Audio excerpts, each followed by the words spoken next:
ছাত্র গণহত্যার দায়ে অভিযুক্ত পুলিশ কর্মকর্তা তারাও কিন্তু এখন অনেকে বহাল তবিয়তে আছে।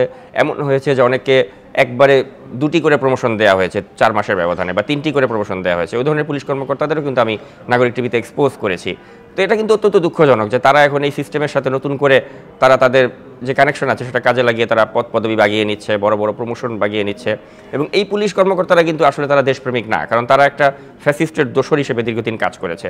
তো তারা এখন রাতারাতি গণতান্ত্রিক হয়ে গিয়েছে বা একটা শুভবুদ্ধি সম্পন্ন হয়ে গিয়েছে, এটা আমি বিশ্বাস করি না। এবং তাদের মধ্যে কিন্তু এই বেনজির বা হারুনের রক্ত এখন আছে বলে আমি মনে করি। তো এখন এই সরকারকে সিদ্ধান্ত নিতে হবে যে এদেরকে কিভাবে ডিল করবেন, এদেরকে বাদ দিয়ে আপনি কিভাবে এখানে সৎ এবং যোগ্য পুলিশ অফিসারদেরকে পদায়ন করবেন। কারণ আমি নিজে দেখেছি আমার ব্যক্তিগত অভিজ্ঞতায় যে অনেক পুলিশ কর্মকর্তা যারা আওয়ামী লীগের আমলে ওএসডি ছিল তাদেরকে কিন্তু এখনও ঠিক ভালোভাবে মূল্যায়ন করা হচ্ছে না।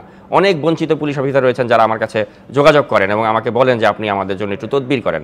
এখন আমি যদি সবার জন্য তদবির করা শুরু করি, এটা দেখতে অড লাগবে যে আমি একটা সাংবাদিক হয়ে কেন এত এত পুলিশ কর্মকর্তার পক্ষে তদবির করব।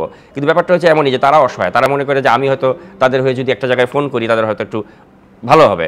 কিন্তু ব্যাপারটা হচ্ছে যে আসলে আমার তো এখানে সামর্থ্য সীমিত এবং আমার এটা করাটাও দৃষ্টিকটু দেখায়। কিন্তু বাস্তবতা হচ্ছে যে অনেককেই আমি দেখেছি বা চিনি যারা আসলেই বঞ্চিত ছিল, যারা ওএসডির শিকার হয়েছিল এবং ষড়যন্ত্রমূলকভাবে অনেক বিভাগীয় মামলা তাদের বিরুদ্ধে আছে যেগুলো এখনো উইথড্র করা হয়নি। তো এই পুলিশ কর্মকর্তাদেরকে আসলে যদি মূল্যায়ন করা না হয় এবং যারা আওয়ামী লীগের বেনিফিশিয়ারি তাদেরকে যদি মূল্যায়ন করা হয়, তাহলে এই যে আমরা যে বলি যে আমাদের বিপ্লবটা, এটা এই বিপ্লবটা যে একটা মানে বেহাত বিপ্লব হয়ে যাবে, ওই আশঙ্কাটা কিন্তু থেকে যায়।